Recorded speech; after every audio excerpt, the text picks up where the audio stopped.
Байцгаана уу үзэгчдээ Тэнгэрийн цаг нэвтрүүлгийн энэ удаагийн дугаар Булган аймгаас хүрж байна. Энэ удаагийн дугаарын маань зочноор Монголын бөөгийн нэгдсэн эвлэлийн Булган аймгийн тэргүүн удган туулгай маань оролцож байна. Танд энэ өдрийн мэнд хүргье. Тэгээд эхнийхээ асуултыг танаас асууя. Мөнх Тэнгэрийн энэ сайхан үйлдэл та хэдийд яаж холбогдвоо гэд талаараа үзэгч түмэнд маань хариулт өгнө. За миний хувьд бол 2006 онд Улаанбаатар хотод Гачууртын Туяа гэдэг багшдаар одоо Тэнгэрийн Угтай гэдгээ мэдэрч ингэж одоо холбогдож ирсэн. Тэнгэрийн одоо онгодуудын одоо оролдлого гэж зарим нэг хүмүүс ярьдаг, өвчнч гэж ярьдаг. Энэ бол одоо их нэлээх дээрээс эхэлсэн юм байна. Тэр нэг одоо л учрыг ойлгож ингэж сундаа тэгэд анх 1984 онд би одоо ухаан санаа самуурч, галзуурч одоо Улаанбаатар хотод байдаг шараадны эмнэлэг 45 хоног эмчлүүлж байлаа.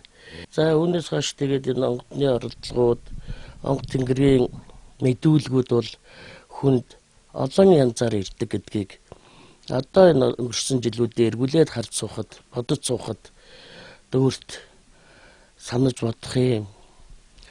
Айж эмээх, дүгших, харамсах, цаг хугацаа их алдсандаа харамсах, тухайн нийгэмд бөөг мэдэрдэггүй, бөөг одоо таньдаггүй, лам хургаарч явдаггүй нийгэм маань юм хаалттай тэр цаг үед байсан учраас маш их хугацаа алдаж эргээд бодоход харамсаад барахааргүйгээр олон юмс хайртай хүмүүсээс хагцад салсан энэ их тохиолдлууд надад нэлээд тохиолдож байж ич сая 2006 онд би ч мөн л одоо хүмүүнтэй амьдралаар аавтай ээжтэй ахтай эгчтэй байсан. Бүгд л одоо 6 сарын хугацаанд аавыгаа ахыгаа эгчигээ хяргуулсан юм ихтэй дээрээс минь авч явж ингэж одоо энэ их айхтар орлогуудыг даван туулж сэтгэлийг тэнхээ гаргаж ингэжээж одоо сая Тэнгэр гаргалтайгаа холбогдож сайн багштай учирсны хүчинд зөв одоо энэ замаараа явж амьдрал ахуй маань дэвширч үр хүүхдүүд маань сайн сайхан явах энэ зам өр маань 2006 оноос эхэлсэн. Гэхдээ энэ Тэнгэрийн улаач болох хүмүүс ямарваа нэгэн үйлэнд бага залуу наснда ажил төрөл хийж явахдаа дандаа бөө болохын удган болохоос өмнө дандаа юм манлайд явдаг гэж боддог. Тийм л хүмүүс дээрээс нэртэй тэргүй Тэнгэрээс хамглаад өгсөн хүн гэдэг маань тис өөр хүмүүс байдаг. За энэ сайн сайхан нэг хэсэг явуулдаг юм байна. Тэгээд өөрсдийн тоохгүй болоод ирэхээр эд хөрөнгөөр нэхлээд оролдож эхэлдэг. Дараа нь энэ биеэр нь оролдож өвчин эмгэг тусгаж эхэлдэг. Тэгээ бүр тоохгүй болохоор хайртай хүмүүсээр нь оролдож эхэлдэг. Гэхдээ улаачаага хизээч барагтайл бол авч явдаггүй. Энийг бол би өөрийнхөө амьдрал дээрээс энэ одоо сүүлийн үед амь насны аюултай аваад явчлаа л гэдэг бөө болоод өнгөрчлөө л гэдэг энийг бол би хүлээн зөвшөөрдөггүй. Улаачаараа барагтайл бол улаачаага авч явахгүй. Улаачаага авч явал эргээд энэ алтан дэлхийн оронд буух. Улаачгүй учир онгодууд маань яах вүлээ гэж би бодсон. Би өөрийгөө боддог. Би одоо онгох ухааны сургууль төгсөж юм уу дамжаа курс төгсөөд барайч болоогүй. Би барайч удган л да бас барьдаг, илдэг, долоодог надад Тэнгэрээс өгсөн сайхан овцоод овдстэй шид бол би энэ бүгдийг би Тэнгэрээс онгодудаас авсан. Энэ бүгдийг хүлээн зөвшөөрөхгүйгээр барайч болно та гэхэд үгүй гэж зутааж ирсэн үе надад бас бий. Хамгийн анхны намайг зоригжуулсан зүйл юу гэхээр багшин маань онгодууд орж ирээд чадaltaй хүчтэй барайч удган болно миний охин. Одоо хүмүүсүүдгээ барих цаг чинь иржээ миний охин гэж ингэж хэлсэн. Тэгээд нэг өвчтэй хүн багш нар маань зориод ирсэн байсан нуруу өвчтэй. Тэрнийг баригэл тулгасан намайг шууд. Өчир одоо л энийг одоо тий туул барайчаар бариул гээд. Тэгээд тэр охин маргааш нь манай гэрт ирээд бариулах гад ирсэн би нуугц. Яана хаанаас нь юугаа барина би гэж ингэж имижсэн. Гэтэл эрг төлөө зүгээд онготойгоо одоо хөөрөлдөөд ингэнгүүт цаанаас нь ингээд заагаад өгдөг. Миний гарыг удирдаад тэгээд л өөрөө өөртөө итгэл маань төрж тэр охин маань би өөрөө мэдлгүй за 7 хоног бариулаарай л гэж хэлсэн. Тэгээд тэр охиныг би 7 хоног бариад тэр охин маань хөл дээрээ босоод ирсэн дээ. Монгол тэнгэрүүд маань танд юу гэж айлдаж яах юм одоо энэ морин жилиг манай монголчуудын хувьд ямар жил болох юм болоо? Энэ хаврын дунд цартаа салхишуурга ихтэй өрн дулаан үнтэй сайхан өвөл боллоо гэж баярлах хэрэггүй. Яагаад гэвэл өвөлдөө дулаарна гэдэг одоо мөсчлөлтийн үе ирж байгааг бас харуулж байгаа. Энэ бол лусын эзнүүд их уур хилэнтэй байна. Одоо ингээд сайхан гисэд хөрсөндөө шингэсэн боловч шөндөө маш их хүүтэй оноод байгаа маань газар дор бол маш их хөлдөөс байна гэж. Ийм учраас хаврынхаа одоо дунд салхишуурга ихтэй бага улчир насны хүүхдүүд зуны одоо сард одоо олноороо бас ийм халдвар төвчин гарах магадлал бас нэлээд өндөр байгаа. Эрүүл одоо энэ одоо урсгал ус хэдий боловч газрын хөрсийг ингэж гаргаж ирээд тэр усны одоо шин чанарыг хадгалж явах хэвээр ариун байх хэвээр чанарыг алдагдуулсан учраас одоо урсгал ус цэвэр ариун гэж дээдсүүд маань ярьдаг байсан боловч одоо цэвэр гэж итгэхээ аргагүй шүү. Одоо түүхийн ус энэ одоо урсгал ус одоо бодлог шантаа бол хэлээгүй. Эндээс одоо бага улчир хүүхдүүдийг битгий уулгаарай. Хөрсөн дор байгаа энэ усныхаа хөрснийхөө одоо шим тэжээлтэй хэсгүүдийг ухаад одоо ингээд газрын хөрсөн дээр гаргаж ирсэн учраас байгалийн тэнцвэрт байдал алдагдаж ус өвс болгон ер нь хортой болж байна. Уул усны эздүүдийг сайн барилуулж явах хэрэгтэй. Савдгууд их уур хилэнтэй байна. Мөн савдаг гэдэг маань мөн л одоо хэдэн зуун жилийн өмнө хэдэн мянган жилийн өмнө амьдарч байсан мөн л хүмүүс та нартай л адилхан гэж хэлдэг. Тэд мөн луудаг, иддэг, наригдаг, цэнгдэг бас байна. Баярлдаг, гомддог байна. Гэтэл одоо сархад хүртдэггүй хүнд амруу сархад одоо өгөөд байвал яах вэ гэж асуудаг. Ийм учраас тэр уулын савдгуудтай эхэлж хөөрөлдөж, иддэг, уудаг, өмсдөг, зүүдэг. Мөн тэр одоо өөрхөн дуртай идээг өргөж ингэж одоо байх хэрэгтэй гэж одоо ингэ загтагдаа. Төмөө олон мэдээж танд зовсон, зүдэрсэн, төмөө олон хандаж ирнэ, аргадаж гуйлгсан төмөө олон хандаж ирнэ. Тэгээл бас тахилга тайлганд хөдөө гадаа явна, байгальтгийтойгоо ойр байна.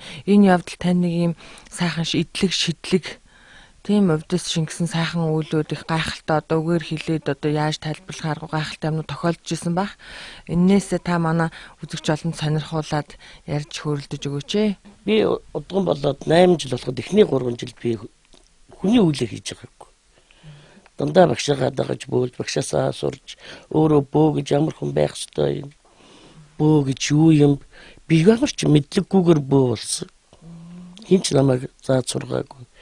Тэгээд л өөртөөгөө хөөрөлдөхөөс, өөрийгөө таньж мэдхээс тэнгэр гэж юу юм, бөө гэж юу юм, онгодууд гэж юу юм, яаж бөөлөх ёстой юм.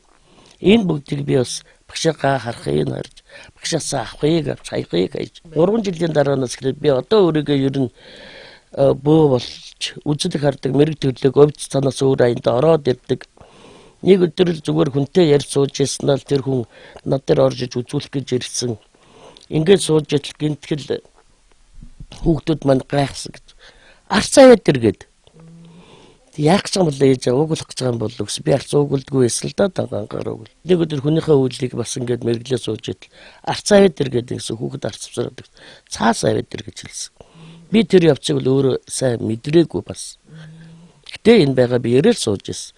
Тэгээд арцыг навсарж өгөө цаасыг навсараад өгсөн чинь шууд цаасан дээр ингээд 3 халбаг арц хийгээл хуруугаараа ингээл нөгөөдхийгээ ингээл ингэж одоо яадгийн одоо тухайд ингэж ингэжсэн. Тэгэл тэр арцаа өөрөө уншиж эхэлсэн гэж нөгөө хүнийгээ за ийм юм байна, энэс болсон байна, тиймээс болсон ийм. За тэгэл нөгөө энэ дэвтэрэн дээр нөгөө уулаа зураал. Энэ дээрээс хараад уулаа зураал. Ийм мараараа мотор урдураа юутай одоо ийм гол буллагтай тэд үед одоо ширгсэн, хатсан. За энэ одоо жалгын аман дээр танахны үлжээ бууц харагдана, тал дүүрэн багшилсан адуун сүрэг байна, их баг гэр байна гэдэг юм уу. Ингээд удмынхын тухай хөрөлдөө явчихдаг. Тэр хүний тухай биш. Ингээд энэ уулан дээр чинь энэ арцан дээр маань тэр үйл явц бүгд одоо ингээд л жирэлзэл орж ирэл цаанаас нь хилүүлэл ингээд л бүх юм нөгөө хүнч ингээд миний мэрэг төлөг анх одоо 3 жилийн дараа шүү. Би тэрнээс өмнө зүгээр ингээд ботроо бодоод зүн совингороо хүмүүсийн үйлийг бас хилдэг байсан. Гараад би сархтаа өргөөд, сүүгээ өргөчгөөд, уулын савдагтайгаа хөөрөлдөөд ингэдэг байсан бол үүнээс хойш би энэ арцаар үздэг болсон. Одоо миний үздэг арга барил бол өвдс бол арцаар ингэж нөгөө юу яаж байгаа юм ихтэй зурхай зурж байгаа юм шиг ингэж зурж байгаа тэгээ арцаа уншиж тэгээд тэрэн дээрээс нь уулхаа зургийг гаргаж зурдаг.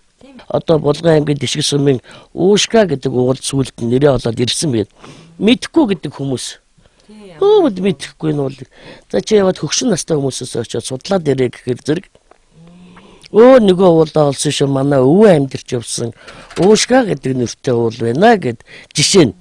Иймэрхүү маягаар ингээд энэ олон төвчний хуудсанд олон хүний амьдрал дэгширсэн, олон хүний баяр хөөр шингэсэн ийм одоо бодвол ихний үзүүлсэн хүмүүс 4-5 жил болж байгаа хүмүүс өнөөхөр нь дараагийнхаа хүмүүсийг дагуулад ирээд байхыг бодоход миний хийсэн үйл болж тэдний хувь заяа юунд хүрч амьдрал ахын тэгшэрч аваа. Одоо 2 дэвтэр маань дуусчаад 3 дахь дээрээ би шинээр хэлжээ тэр одоо юун дээр байгаа ингээд миний одоо 5 жилийн хийсэн одоо төм олондоо хийсэн сэтгэл зүйн хувьд засал хийж амьдралын тэгштгэж уул усны эзлүүдийн тодруулж өгч унган нутгийн тодруулж өгсөн тэр бүхэл халах гээд одоо иргэний үнэмлэхэн дээр бичгтэй хүмүүс өнөөдөр хятад гэдэг яс үнцээс эмээсэн айсан төр нийгмээс одоо тухайн үед хаалттай байсан үед халах гээд бичүүлсэн хүмүүс ингээд нөгөө юу чинь арцаа задлаад үзэхээр чиний юу яс үнц халах биш ээ миний дүү. Чи өөр яс үндэстэн халахаар хөөгөө чамааг олохгүй байна. Гэхэд бишээ ихчээ би хятад үндэстэй ингээд нэг үнэлд чи боржгон биш байна. Би чамааг боржгоноор хөөгөөд олохгүй штэ.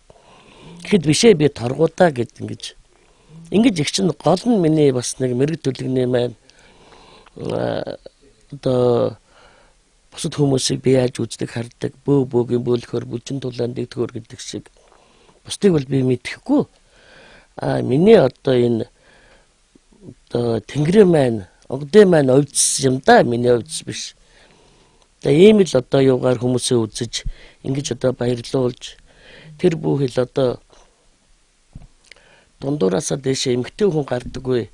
Уул усны эзлүүдээр очиод өргөл өргөж яхад уулын савдаг өөрөө бас хөөрөлдөж, үгээ хэлж үйл хөдлөөрөө дамжуулж өөрийнхөө үр хүүхдүүдэд хэлж ярих үгээ надаар дамжуулж хэлдэг дээ. Булган аймгийн Булган сумынхаа засаг дарга Хөрлөбаатаргын албан өрөөнөөс Тэнгэрийн цаг нэвтрүүлэг маань үргэлжилж байна. Танай орон нутагт манай Монголын бөгийн нэгдсэн эвлэлийн Булган аймгийн тэргүүн удган туул маань амьдардаг юм байна. Манай туул удганы маань иргэний үүргээ хэрхэн биелүүлдэг талаар таны сэтгэлийг сонсох гээд энэ таны өрөөнд хүрэлцэн ирээд байна. Та сэтгэлээ хуваалцсан уу? Бөөгийн салбар зөвлөл туулгаагаар одоо ахлуулж ажилладаг. За энэ манай салбар зөвлөлийн одоо тэргүүн туулгаа маань бол бас сум орон нутагт өөрийнхөө одоо бас оруулах хувь нэмрээ одоо ухамсарлан бидэртэй ямагт хамтран ажилладаг ийм хүн байгаамаа. За тухайлх юм бол одоо манай туулгаа бол Булган сумын ногоон байгууламжийг сэргээхэд одоо үнэхэрийн одоо их чармааж ажиллаж бас нэлээд их хэмжээний одоо хөрөнгө оруулалт оруулсан ийм хүн байгаамаа. 13 онд Булган суманд мод барих хөдөлгөөнийг бас санаачлан сумынхаа одоо тэр засгийн байгууллагатай хамтарч тарц одоо олж одоо бас албан байгууллагад өгөх тал дээр бол одоо тарц суулгах өгөх тал дээр бол нэлээд анхаарч ажилласан. За мөн одоо энэ хүн одоо манай Булган сумынхаа ахмадуудад бас энэ бөөгийн одоо хэсгийг хүртэх энэ ажил дээрээ бол одоо бас нэлээд одоо хамтарч ажилладаг. Тухайлх юм бол одоо энэ жил 14 онд Монголын уламжлалт цагаан сарын баяраар 150 одоо хадаг бас энэ ахмадуудад түгээж өгсөө. Мөн үүний чадвараар шинэ жил цагаан сарын баярыг тохиолдуулан Булган сумын өндөр настан зарим ахмадуудад одоо өөрийнхөө хэсгийг хүртээж дээдийн одоо торго мөн одоо алд цэнгэр хадаг гэж өгөж одоо бидэртэй хамтран ажиллаж байсан. Мөн энэ 14 онд одоо туулгой маань Булган сумын ногоон байгууламжийг сэргээхэд одоо хамтарч ажиллах төсөл хөтөлбөрөө одоо өгөөд бидэртэй одоо хамтраад ажиллахгаа байж байна. За тухайлах юм бол одоо манай Булган сумын 5 дугаар багийн хойтлын одоо хэсгээр шинээр одоо ногоон байгууламжийг өөрийнхөө одоо санаачлагаар өөрийнхөө хүч хөрөнгөөр манай тогш төлөвлөгөөний ангийн одоо хүмүүстэй хамтарч байгуулахаар бид нар бэлтгэл ажиллаа хангаад байж байгаа. Мөн Булган суманд 14 онд бид нар жишг хороолол одоо байгуулах гэж байгаа. Энэ жишг хорооллыг одоо байгуулахад манай одоо энэ туулагч маань тэр хорооллын одоо завгар хашааг барихаар бид нар бас зураг төсөл бэлтгэл ажиллаа хийгээд энэ одоо 4 сарын ихээр энэ ажилд орох гээд ингээд бэлтгэлээ хангаад байж байгаамаа. Ингээд энэ одоо нэвтрүүлэгт оролцож туул ихчийн талаар одоо бас хэрхэн одоо иргэнийхээ үүргийг биелүүлж байгаа талаар товчхон дуртахад одоо иймэрхүү байна. Ингээд одоо бас нийт телевиз үзэгчид та бүхэндээ бас Тэнгэрийн онгон байгалаа хайрлах энэ их үүстэй бас хамтран ажиллаж цаашдын ажилд өндөр амжилт гаргана гэхэд итгэлтэй байна. За баярлалаа. Одоо бол мөнх тэнгэр шүтлэг сэргээд олон ч хүмүүс мөнх тэнгэрээ шүтдэг болж энийгээ дагаад олон сайхан улаач, удган зайрдууд олон улаач төрж ийн л та. Таны бодлоор бол энэ талаар та юу гэж боддгийг? Ер нь бол одоо байгаль дэлхийн сүдэд зүү бусаар харьцаад энэ одоо байгалийн тэнцвэрт байдал алдагдаад ирж байгаа энэ 2000-аас одоо зах зээл жилжингүүд хүн болгол алтаа авахад газараас эндэлээд модоо хөрөөдөд тайраад эхэлсэн. Хүссэн хүсээгүй онгодууд өөрөө аянда ингээд цаанаас нь гарч ирсэн. Энэ бол нийгмийн шаардлагаар энэ одоо бөөгийн нэг өсөндөө 90 үе эхэлж байгаа учраас өрх болгонд айл болгонд бүү тодорхой нь би бол зөв гэж боддог. Ганцхан түүнийг яаж авч явах вэ? Яаж одоо хүндэлж хайрлж үнэн сэтгэлээс шүтэж ингэж авч явах вэ гэж. За ингэж ирэхээр би бас энэ дээр сануулж хэлэхэд 3 жилдээ бол энэ онгодууд улаач нараа туршдаг гэж боддог. Үнэн сэтгэлээс намайг гэж удам судраа гэж дахин шүтэж явна уу? Өнгө мөнгөний харваа болгож мөнгө олох зоо сэргэлийн хэрэглэгдэхүүн болгож явна уу гэдгийг 3 жилд нь шалгаж, шүүж, харж ингэж л явдаг болов гэж. За ингээд энэ 3 жилийн хугацаанд үнэхээр одоо удам судраа дахин шүтэж өөрийнхөө дээд үедээ зөв холбогдож ингээд ирсэн улаач нараа бол хүссэн хүсээгүй хараад хүссэн хүсээгүй толгойных нь оройроо тэр овцуудыг ёстой нэг энэ биенд нь багтахгүй болтол тэр овцуудыг хийж өгдөг. Ингээд л одоо ард түмнийхээ амьдрал тус нэмэр болох нэрэдүү хочоо зөв авч явах энэ л одоо юуг өгдөг учраас айл болгонд бөө болохыг зөв гэж бодож. Мөнх тэнгэртэй холбогдож онгод тэнгэрээ өөрийн өвдөөцөө онгод тэнгэрээ ингээ буулгаж аваад энэ сахиу шүтээнийг залж өргөж хамгаалж сэвтүүлэхгүй авч явхад бас нэг бөө хүний ухаан шаарддаг байх гэж боддгийн. Та бол энэ хэдэн жилд онгодоо яаж сайхан дээдлэж ингэж авч явж байгаа талаар бас залуу бөөнүүд шинэ улаачууд үзэж байгаа эднэрт зөвлөгөө өгөөд ер нь ингээд улаач хүн энэ онгодынхоо идэлэг шийдлийг энэ увдсыг яаж биедээ шингээж өөрөө яаж хүч чадалтай болох вэ? Өөрөө яаж хүн болох руугаа илүү хурдан төлөвшгөв сайн удган зайран болох уу гэдэг тал дээр та бас залуучуудад зөвлөгөө өгж хөрөлдөөч. За одоо энэ тухай ярихад бол улаач болж байгаа бөөнөр хамгийн ихний ээлж нь багшаа зөв сонгох хэрэгтэй. За тэр бол одоо Тэнгэрийн учрал тохиолдлоор хоёр өнөөхөө зүүд нойроор орох янз бүрийн тохиолдлууд байдаг л да. Одоо багш нь одоо хүний үйлийг хийж явах хугацаанд онгодуудын одоо багш нь одоо бөө удган хүмүүс хүний үйлийг хийж явах хугацаанд одоо заа чи өгтэй юм байна, чи удам залгах одоо юм бөө болох юм байна гэж хэлээд өнгөрөх бол нэг хэрэг. Тэр хэлсэнгүүтэл шав болно, чи миний шав болно гэд шав болгож аваад байгаа багш нар бас буруу. Тэр хүнийг би бол өөр дөрөө жишээ аваад ярихад би үзчихээд за ингээд чи бол өгтэй байна. Юу нь бол гэхдээ ингээд ийм одоо орон нутагтай байдаг юм уу? Улс даяар байдаг юм уу? Нэр алдар нь нэлээд бас гайгүй яваа. За ингээд 3-аас одоо дээш жил болсон. Энэ бүх хүмүүстэр очиод дахиад баталгаажуулаарай.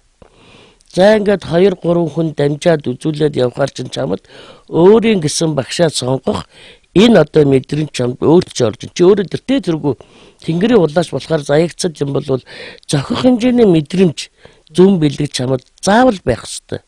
Огт гадны мэдээллийг мэдэхгүйгээр нэг мэдрэмжгүйгээр тэр хүнийг би бөө болж яах гэхэд итгэдэггүй. Бөө хүн гэж хэн бэ гэж. Дээд үе байли бид дээд үетэйгээ дэвтэр багш нь холбоод өгчин. Өөрөөсөө доош хэдэн үе авч явах вэ гэдгийг л маш том хариуцлага бөө хүн дээр ирж байгаа гэдгийг л бодох хэрэгтэй хамгийн их нээлж. Одоо миний одоо хэдэн үеийн хүүхдүүд удган боллоо гэхэд одоо намайг дуудаж энэ биендээ оруул. Тийм ээ одоо би одоо онгод болж одоо ачцээ 30 дээр очиж шít. Тэгтэл тэр ачцээ 30 маань зөв сайхан амьдралтай зөв үзэл бодолтой. Ингэж л одоо хэдэн үе авч явах учраас доошгоо энэ доод үе харж дээд үеэсээ бол дэвтэр бид нар алдчихсан. Дээд үе. Одоо харин зөв сайхан замналаар замнаж дээд үетэйгээ холбогдож байгаа. Гэхдээ доод үеийнхөө хэдэн үе харж л одоо бөө болох хэвээр. Бөө болсон хүмүүс ингэж л амьдрах хэвээр гэж бод.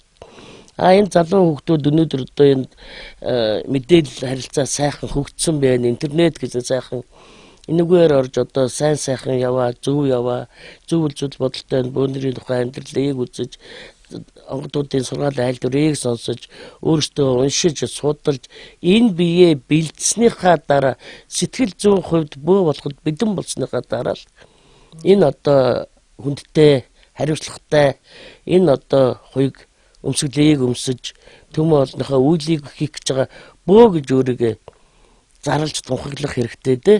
Түүнээс өмсгөл өмсөнгүүтээ бөө болчтой гэд биш юм бэ. Зүгээр одоо нэг багш нар очиод хэдэн саяар нь байдгийн тэр өмсгөлийг авч өмсөөд гişнээ 100 мянгаар нь эд эдлэл худалдаж авч одоо олон төрлийн өмсгөл зүйлтэй гой ганган байж ээж онгодууд бууж орж ирдэг эд биш. Үнэхээр л өөрийнхөө удамтай холбогдсон бол юутай ч л байсан ороод ирнэ. Орж ирсэн хойноо үгээ хэлдэг, засаж залруулад аваад явцдаг.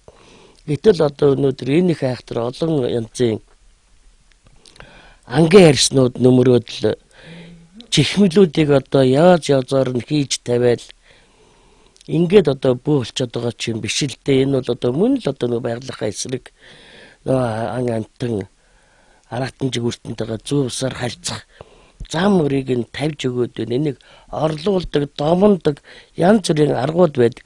Өөрийн л удмын л онгод юм чинь үр хүүхдийнхээ үгийг сонсно. Гуйх хэрэгтэй гэж би боддог. Түгшээ өн дээр маш их үүрэг гүйцэтгэх ёстой. За улаач чинь юм байна, амьдрал ахгүй юм байна, нийгэм юм байна. Энэ амтэн чи одоо ховордож устдаад үгүй болсон. Та нарын тэр үед бол амьдрал өөр байсан. Одоо өнөөдөр амтд байхгүй ч нэг орлуулах доомнох ямар арга зам байна гэж өмсгөл зүйлтэй хийхдээ хүртэл нэг бодолцох хэрэгтэй гэж боддог. Түүнээс гой ганган байснаар итгэж шидтэй байдаггүй. Багшийн барилга барихад зөх хэмжээний өргөл, зөх хэмжээний юугаа өгдөг л байх. Тэгэхээр зөв шаазан аягамд болдгүй гинлээ шүү. Сүүгээ хийгээд өгвөл хадагтай тэгээд сайхан Монгол сайхан тагш маань байна. Сайхан зис аяга маань байж хүндэтгэлээ л мөн адилхан тагшнууд. Альнд нь чигээд өгсөн та нар багшийнхаа барилгыг барьж болно. Ганцхан мөнгө аягач авах эрхэн над өнөдөр үүсээгүй гэж хэлээд би 3 жилийнхаа нүүрэн дээр харин за одоо үнэхээр одоо хүүчин бөө болсон бидний амьдрал дахиж өөрчлөлт гарсан өвчин зовлонгоосоо салсан хүү маань ингээд болохгүй явсан өнөөдөр тэг сайхан болоод бөө болжээ гэж та нар үзэх юм бол өнөөдөр 3 жилийнхаа энэ өргөл дээр тэр харин өгөхгүйд байсан мөнгөн аяга миний сахиусанд одоо өргөө гэж ингэж хэлж одоо нүүр бардам тэр мөнгөн аягтай сүг авнаа гэж ингэж бодож суун. Энэ бол миний ч бодол, миний сахиусны ч бодол байх гэж ингэж л бодож сууд. Тэгээд хүүхдүүд залуу бөөнөр ер нь одоо өргөл өгцөө авцаа тэр хүнээс авах хүний үйлийг хийх гэж яарахтай гол нь биш. Одоо би түрүү хэлсэн хүсээгүй та нарт өөрөөсөө чадахгүй ч гэсэн та нараар чадуулна онгодууд чинь та нарт мэргийг ч өгнө, овцыг чинь өгнө, барай заслыг чинь өгнө, далдыг хардаг, хайрхны цаадлыг хардаг энэ овцыг хүсээгүй өгөх учраас тэр болтол та нар минь дэвсвэртэй, дэвчээртэй байж авир хаашаа засаж энэ биеэ зассныхаа дараа л би бөө болжээ гэж түмэн олонд өөрсдөө зарлаж аваач л гэж. Өнөөдөр бөө боллоо гингүүт ажлаас гарчиж шít. Ажлаа хийхээ байж. Яах юм бэ? Хүсээгүй ажилгүй болгодгийг. Тэнгэрүүд өөрсдөө ажлаас нь гаргаад эхэлдэг байхгүй юу онгодууд чинь. Одоо ингээ улаач удган бөө болохоор ингээд ажилгүй болчдгоо. Тэгэхээр хүн чинь өөрөө нийгмийн дотор л энэ хүмүүсийн дотор амьдарч ийн мэдээж өмсөж хувц сунар хэрэгтэй, ор хорон байр хэрэгтэй, идэж уух хоол унд хэрэгтэй болно. Тэгээ энийг одоо та яг энэ одоо онгод тэнгэрээч бас хэлгэнүүлэхгүй төмөө олныхаа үйлийг хийгээд дээрэс нь амжиргаа аж ахуйгаа яаж сайхан ингээ зөв хослуулж авч явж болдгийм бэ? Ийм ямар арга чарга байдгийм бэ гэдгийг нь бас телевизээр үзэж байгаа улаач зарингууд ч байгаа. Улаач зарингуудын ар гэрийн аав ээж ах дүүнэр нь ч үзэж байгаа. Бүгд л одоо өөр хүүхдийнхээ төлөө санаа зовно. Гинт ажилласаа гарчгаар бүгд л санаа зовно. Одоо нэрийн онгод тэнгэрний хэлхэнцсэн болов, буццсан болов, уурлуулсан болов. Яагаад энэ чинь амжиргааг нь байхгүй болгоод ингээд бүгд л эргэлзээтэй асуудлууд нэг байдаг энэ. Та энэ дээр нэг сайхан тайлбар өгөөч. Өнөөдөр бөө болонготой өөрсдөө санаачлагаар ажилласаа гарчдаг. Нэг юм хэсэг бодлыг бас бөөнөр байгаа. Энэ нэг хэсэг нь болоод ажилгүй болчдөг. Нэг хэсэг нь бас сартан дуртай болчдөг. Нэг хэсэг нь бөөгийн өвчнөр өвчлөд эхэлдэг. Би бөөгээд гэрийнхээ хаймарт гараа суучдаг. Сар шин боллоо ахан дүүнэр нь сахиустай золох ёстой болохоос өөртөө золох ёсгүй. Тэр хүн аав ээжтэйг өөрөө золгож явах хэрэгтэй. Гэтэл сар шинээр ширээний дээдл гарсан учраас аав ээжийг өөртөө золгуулах гэдэг шүү дээ.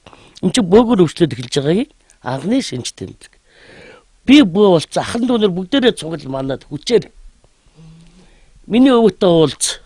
Ингээд байгаа бөөгийн өвч. Тэр айчамдаа ирдэг гэдгийг л ерөөсөө ойлгохгүй байд. Ерөөсөө л гинтхэн өнөөдөр бөө болоо бүх ах дүүнээ цуглаад тэрнийг дахин шүтэл ингээд явах хэвээр ирэхдээ бөөгийн өвчнөр л битгий өвчлөөсөө л гэж би залуу бөөнөр захив. Аав ээж нар их буруутай энд. Ахан дүүнэр нь буруутай. Тэр хүүхдээ бөө боллоо гингүүтэл дахичдаг. Учрыг нь өөртөө ойлгоогүй ч шууд дахиад том өргөө барьж өгөөл нөгөө гоё ганган юудаж гэл ингээд гэдэг энэ бол аав ээж нарын буруу тэр хүүхдээ буруу биш бас. Тэр хүүд юугаач мэдгүй штэ. Бид нар мэдгүй хаа тэр залуу хүүхэд юугаа мэдх юм бэ? Учрыг олохгүй тийм л ёстой байх гээл ингээд энэ дээр л одоо аав ээжүүд ахан дүүнэрүүд маш сайн анхаар тэрнийг онгодыг нь оруулах гэж бөөдүүлэх гэж битгий ингэж шахаач. Тайван амгалан хүлээж аваад сахиусаа сайхан залжгаад өргөлөө өргөчөд айжамдаа ах дүүнэр өөрсдөө аяндаа ирдгий. Түүнээс өнөөдөр бүгдийг нэг өдөр хурц цуглуулад тэрнийг ирэхгүй бол тэг чинь энэ чи ирэхгүй бол чи шүтгэхгүй чи шүтгэхгүй бол чи ажилгүй болоод наад чинь энэ шүтгэхгүйгээс болж байгаа.